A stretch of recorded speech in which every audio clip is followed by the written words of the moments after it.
are now listening to the War Report Podcast Network. What's up, everybody? Welcome back to the College Loop Podcast, episode 175 of the College Loop Podcast. I'm Dylan Larck, @boy Tank on Twitter, and I'm the only one here today. Tarr is out and about celebrating his birthday, so don't forget, go tweet at him, telling him happy birthday, and all that jazz. We're going to get started right here with Auburn football. 3 class of 2025 commits have had a little bit of an upgrade in their ratings on 24/7. Starting off with Malik Autry, who was a top 100 player already, was the number 90 overall prospect in the class 2025. He is now jumped up to number 30.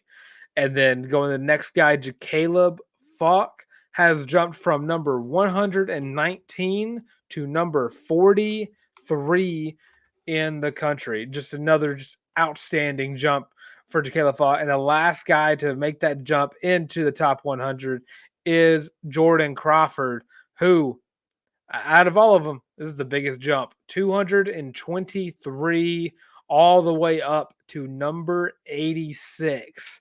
All three of those guys are 4 stars on the higher end, 92s and 93s across for those three. And it kind of goes along with what we've been saying for a hot minute, that these are some kids that can get those 5th stars. Malik Autry, Jordan Crawford, and Caleb Falk are that good. And a lot of these other guys in this recruiting cycle are really, really good. And believe me, we'll be talking about this recruiting class throughout the remainder of this recruiting cycle. And of course, at that point, you're getting ready for the class 2026. But Malik Autry, Caleb Falk, Jordan Crawford, all jumping up into that top 100 in the country right now. And then, of course, you got a few other guys across the board that are you have your other guy who's like nationally ranked is Devin Williams, number 141. But some underrated prospects that aren't getting the recognition they quite deserve quite yet. Kalen Edwards, Ryan Gee, Hollis Davidson, and Spencer Dowland. Not nationally ranked, but top 50 in their positions across the board. So a lot of hype surrounding this 2025 class. No jump in the polls. Auburn remains at 7 right now. Still, they were 7 last time we talked about whenever they lost Antonio Coleman from Saraland. But yeah, huge upgrades for those 3 young men. And then just moving on from football, because that's the only thing we really had. Spring practice been kind of quiet. We don't really know what's going on quite yet. So whenever we see more, we will let y'all know. And Auburn basketball, 2 nights ago, as the show comes out, Auburn took on the Missouri Tigers in what was a very scary first half. Auburn went into the halftime up 44-39. Just absolutely allowing Missouri to do whatever they wanted and keeping themselves in this game. Auburn gave up 21 points to Sean East, which is no surprise to anyone because that, I believe, was his 6th game in a row scoring 20 points or more. So Auburn holding him to 21 points. I will say 12 out of his 21 did come from the free throw line. Got a lot of fouls in that one. Auburn had 25 fouls. Missouri had 24. And this was a ref show if I've ever seen one. Whistles all over the place. There was 17 reviews. There was like 3 before halftime even happened.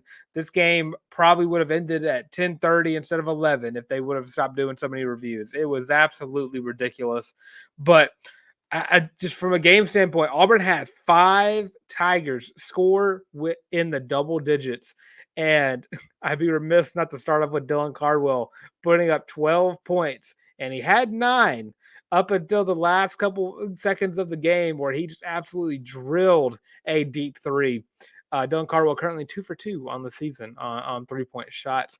But Dylan Cardwell, 12 points, had 1 block, 6 rebounds for the backup center. Just another great performance from Dylan Cardwell. Kind of been silent as of late and really stepped up against Missouri, against a team that you're not really expecting to lose the game. I mean, I was expecting them to play it close, and they played it way too close up until the second half. Missouri now 0-17 in the SEC in SEC conference play. Auburn up to 12-5, currently tied for I think like 4 teams for second in the SEC. But and just I'll go through more of the game in a second. But it is Tennessee has officially won the SEC. They did it last night with the win over South Carolina. So Auburn really just kind of hoping that you got to beat Georgia, and then you got to hope I think Kentucky loses, and then you secure that bye week for the SEC tournament next week. But just to go through the game, you had Aiden Holloway get up 9 points, Denver Jones put up 10, Chad Baker-Mazara put up 15, Jay Will 15, and Janai Broome 17 points. And Chad Baker-Mazara and Janai Broome almost both finished out the game with a double-double, just combined 5 rebounds away, 2 from Janai and 3 from Chad Baker-Mazara. And, of course, you had a solid 9 points off the bench from Trey Donaldson, 7 points off the bench from Chaney Johnson, and you had and after that, you had 4 points from Chris Moore, which those were some very good points for Chris Moore. Been very quiet. Very, very quiet from Chris Moore on the from the scoring side of things whenever he got in, and just to kind of see him come in and see the effort he puts in and get those hard-earned buckets too. Like those were not easy shots he was making. Those were tough, under the rim, getting over people type shots, and those are the kind of shots you want to see from Chris Moore as the season progresses and as the regular season comes to an end, really, and getting in the tournament play. Because you lost Lior Berman, and you got to rely on Chris Moore to give you those reliable points and defensive stops that you got from Lior a couple games ago. But Chris Moore getting in 13 minutes, got 3 rebounds, 4 points, and got an assist as well. So a very solid outing from Chris Moore, and hopefully a sign of things to come for him. Just really want to see him step up in this last part of the season, because if Auburn has 10 guys they can throw out there, there's not many teams out there that can beat Auburn at full strength. So huge win over the Missouri Tigers. And you're looking at Saturday, you got the Georgia Bulldogs, who are coming into Auburn, Alabama in Neville Arena.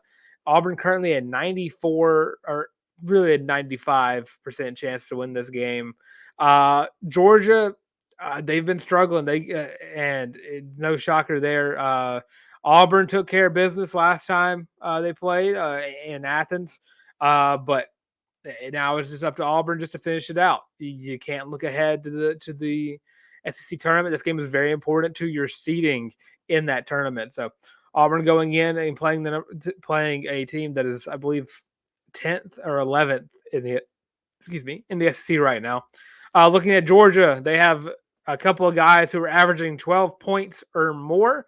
They have Noah Thomason and Jabri Abdur-Rahim, both scoring over 12 points a game. After that, RG Melendez and Silas Damari Jr., both scoring in the 9s. And then Justin Hill, Russell, I'm not even going to try to say his last name, and Blue Kane, all averaging 7 points. And then after that, it's 3 and below. Really only have 6 guys averaging 20 minutes or more. 7 guys, really. And after that, it's just a 7-man rotation for Georgia. Not very solid from the 3-point line. Don't really put up a lot of good shots.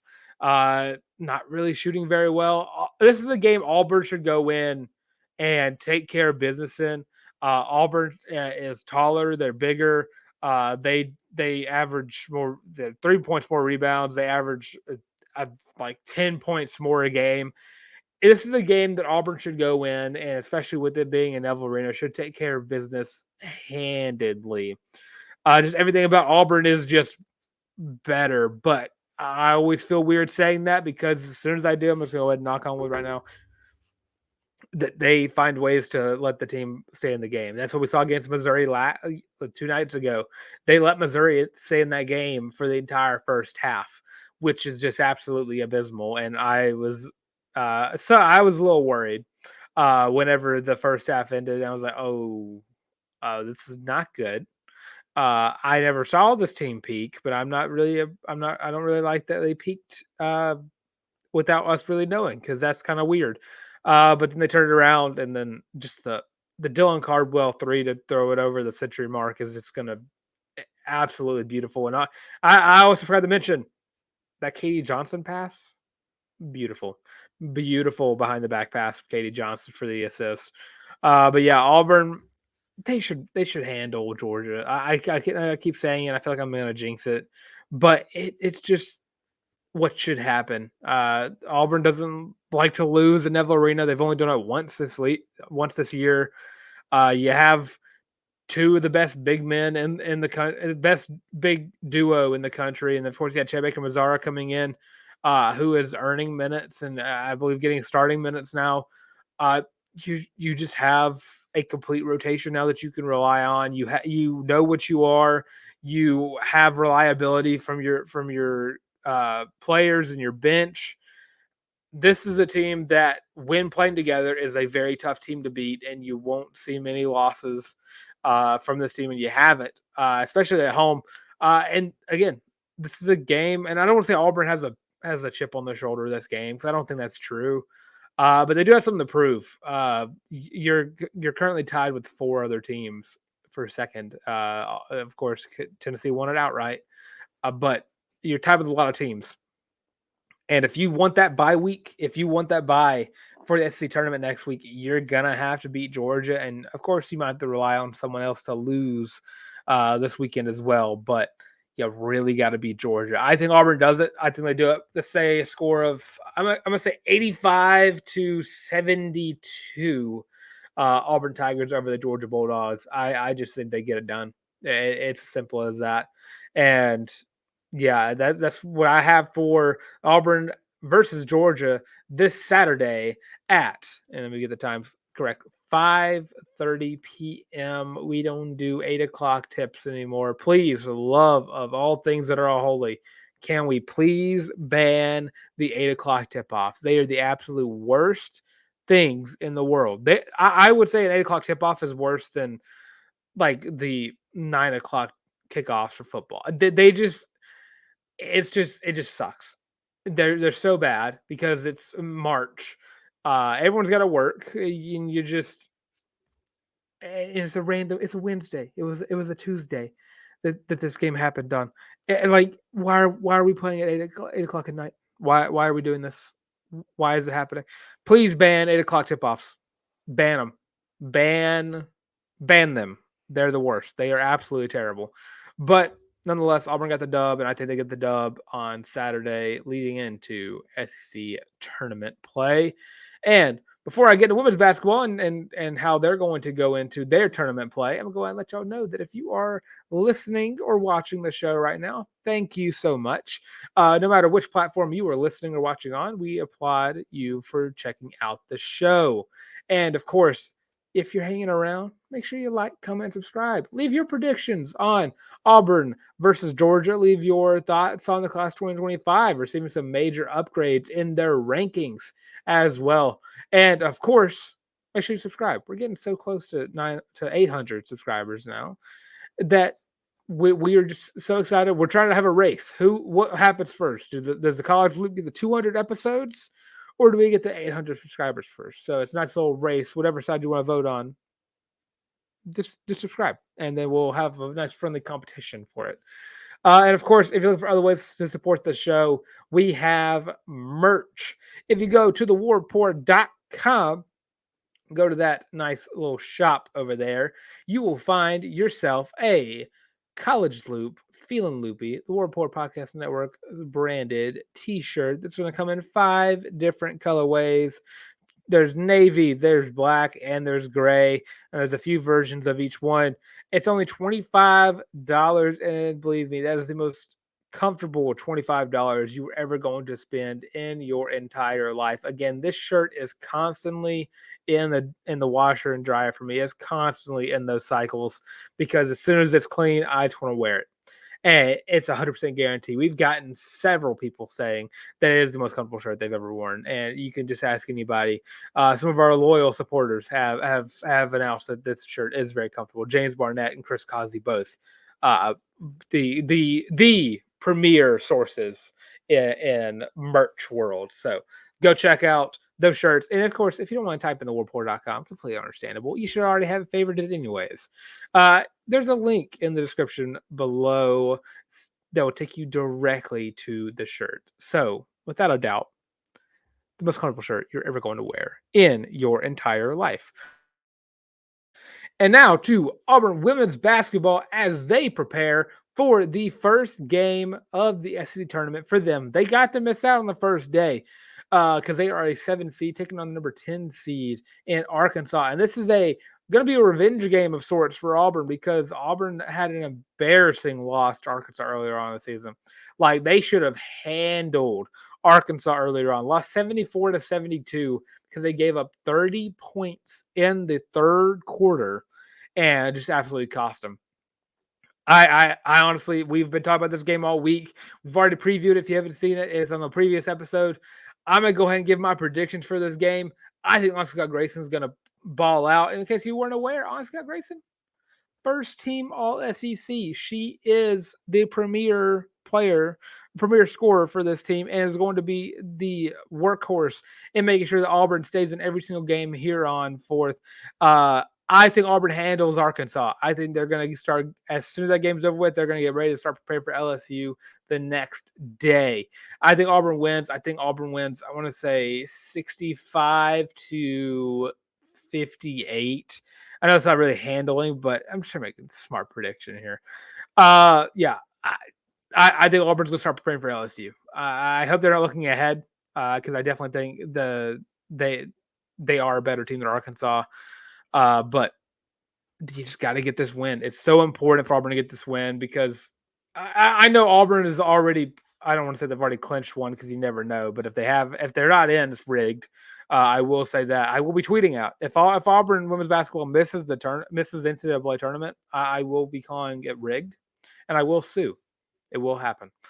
But yeah, this is a team that should have already been clinched a spot, but win a game of the tournament, and then if you take LSU to another close one, or hear me out, if Auburn were to beat LSU and upset them in the tournament, Auburn skyrockets in the seeding. I mean, I think right now they're currently listed as an 11 seed, which bound to go up depending on how this tournament goes. And again, I think this Auburn team is a dangerous team to deal with. I mean, this is one of the best defensive teams in the SEC.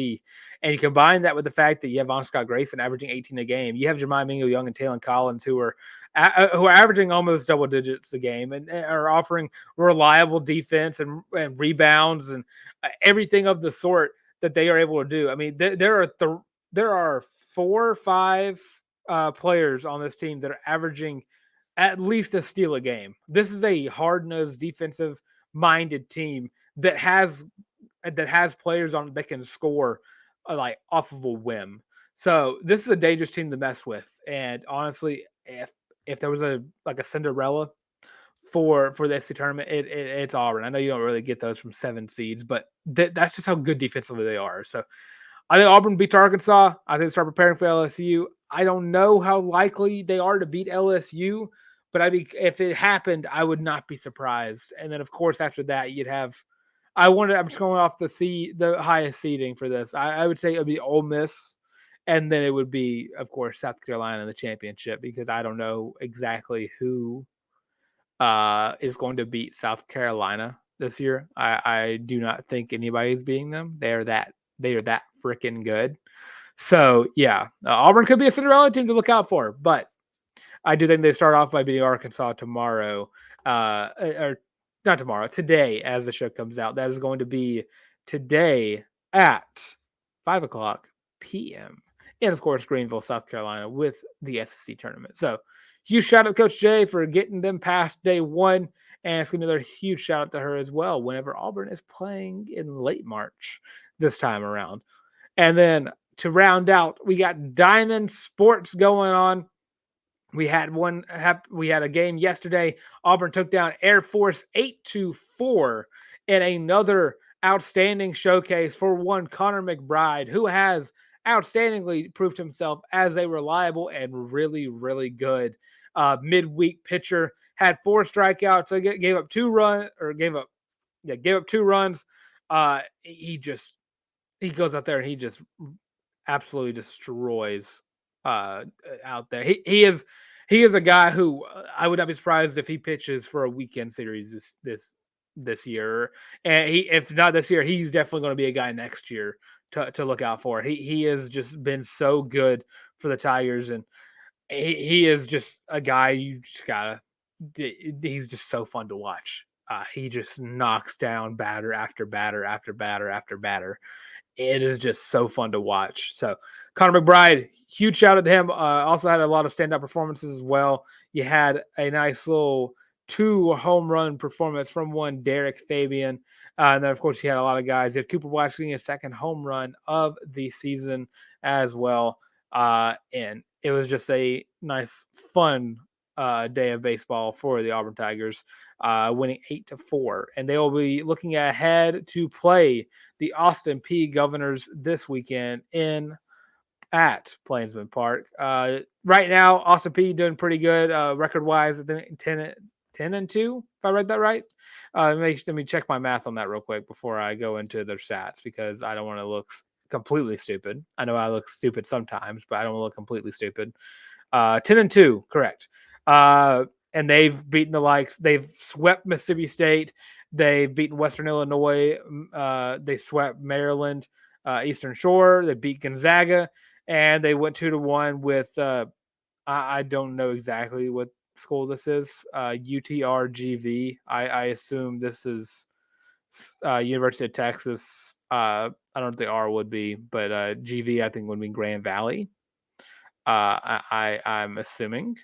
So I'm just gonna let that University of Texas Rio Grande Valley. So I was right, Rio Grande Valley. So yeah, there we go. And yeah, of course, they'll be in Auburn this weekend. Currently, Austin Peay has 2 guys batting over 400, and then 3 guys batting over 300, and they got 22 home runs in the year. This is a team that can hit the ball. They can hit it hard and they can hit it far. It's going to be looking to the 3 guys again: Chase Alsip, Joseph Gonzalez, and Carson Myers as well, probably taking it over for the weekend yet again. And there have been weekends where one of them didn't really perform well, but the other 2 did great, and that's kind of been a theme. But as you get closer to SEC conference play, it's about time to start getting consistent with those, because I think there's one week where it was Jogo. There was one week where it was Carson. There was another, and I think it was last week where it was Joseph Gonzalez.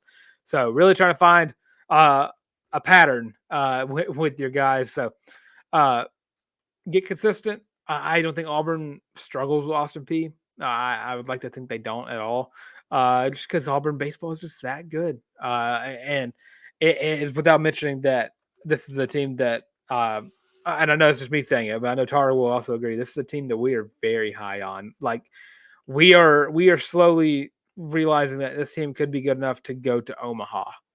And they have the talent. They have everything there. They made the right pickups in the portal. They got the right guys through recruiting. They have building a franchise. It's a franchise down there, and all they need is just those accolades. And I think this is one of those teams that can get those. You just got to get a little more consistent on the mound. I know Auburn is very good, has a very good bullpen as well. But you have those games where just one guy just doesn't have the best out, just doesn't have the best inning or best outing in general. But yeah, I think Auburn. I would like to think Auburn sweeps, but 2-1, I'm not going to be opposed to it. Austin Peay has looked pretty good this year. I mean, sweeping Mississippi State is something they have done this year. So it'd be a great little preview for Auburn, and then of course they have the midweek on Tuesday that we'll get to on the Tuesday show of the College Loop, and then of course that next Thursday we will be previewing Auburn as they get ready for SEC conference play versus the Vanderbilt Commodores. So stay tuned for all of that. And of course, another Diamond Sports, Auburn softball, they were not able to play in their midweek due to these storms.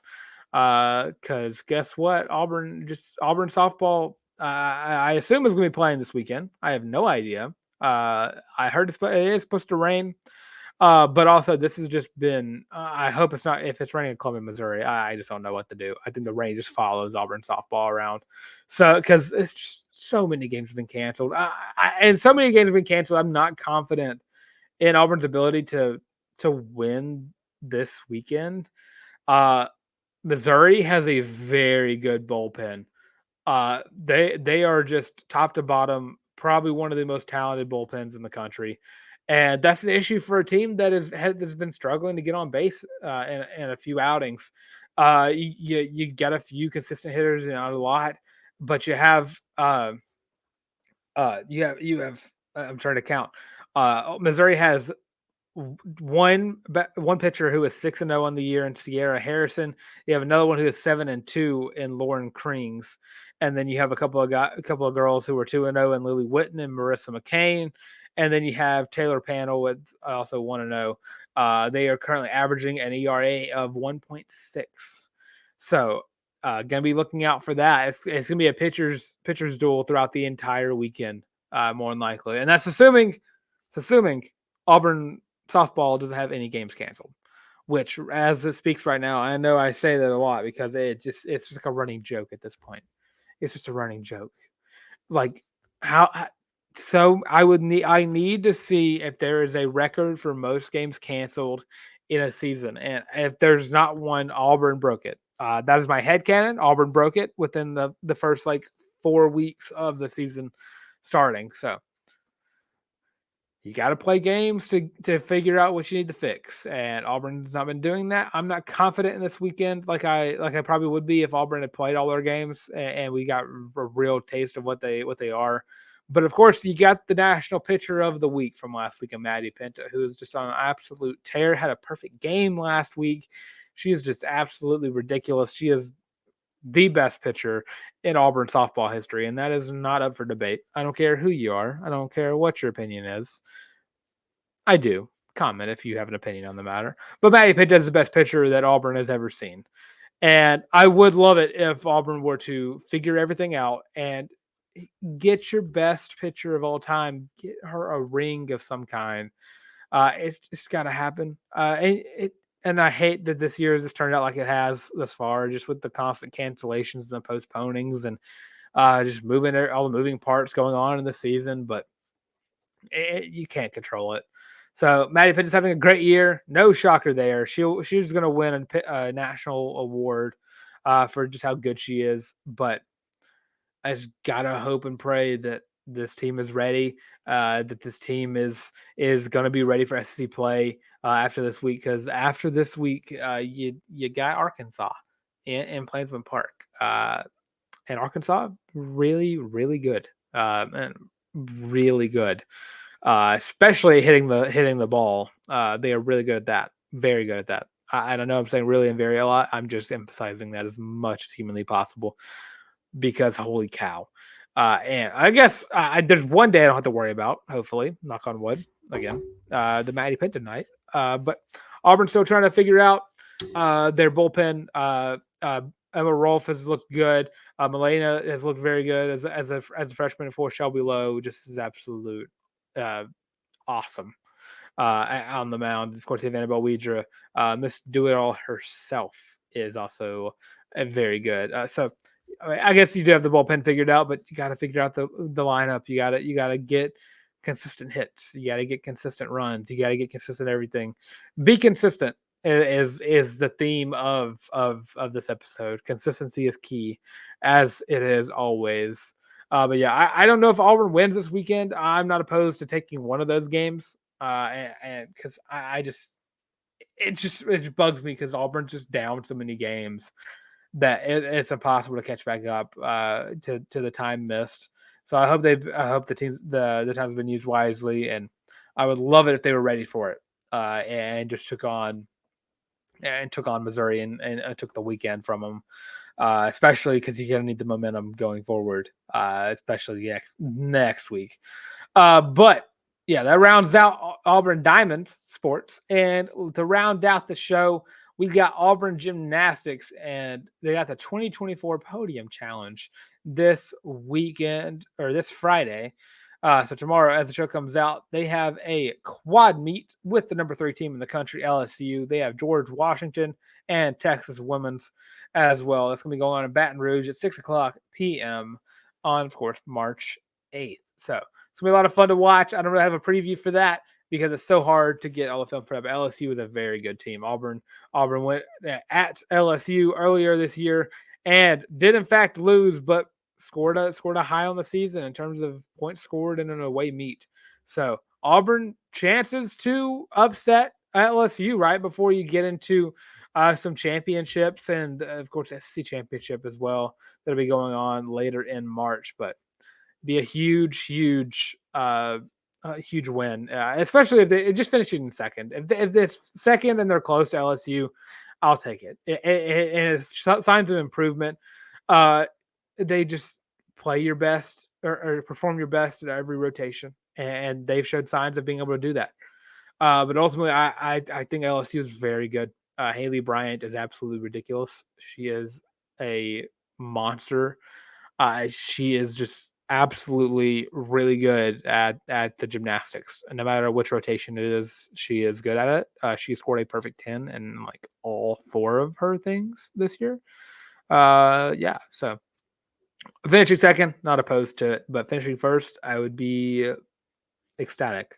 I would be very excited if Auburn were to come in first in that. But yeah, that does it for the show today. I'm Dylan Larck at your boy Tank on Twitter. Also have my Instagram as well at Dylan Larck at DYLANLARCK. Visual aids right there if you need to know how to spell those. Also, description below has my @ for my Twitter, which is again at your boy Tank. And of course, looking for me anywhere else, you have me on TikTok at Tank Talk Football. I'll be trying to post there soonish. Just trying to figure all those stuff out. Content creation is a something that very much requires a lot of dedication to scheduling. So I'm trying to figure that out, and I'll have more football content for you. But also, you have me on the College Loop, which is right here. Would you like, comment, and subscribe? Leave your predictions for Auburn versus Georgia, predictions versus Auburn women's basketball versus Arkansas. Leave your predictions for baseball and softball too. Predictions all over the place. Load up the comments with predictions. And of course, if you're looking for us anywhere else, social media, you have us on Twitter, TikTok, Facebook, Instagram, the works, all of those at the College Loop. Visual aid up here, if I can figure out my hand. There, right there, visual aid. Oh, that also description below for all of those. And of course, you're looking for the audio versions of the show. Completely understandable because we don't like looking at each other that much either. Neither one of us are lookers, so we understand going to Spotify, Podcast, Google Podcasts, or Amazon Music to listen to the show. And of course, all of that being said, this has been the College Loop Podcast. Thanks for watching, and War Eagle.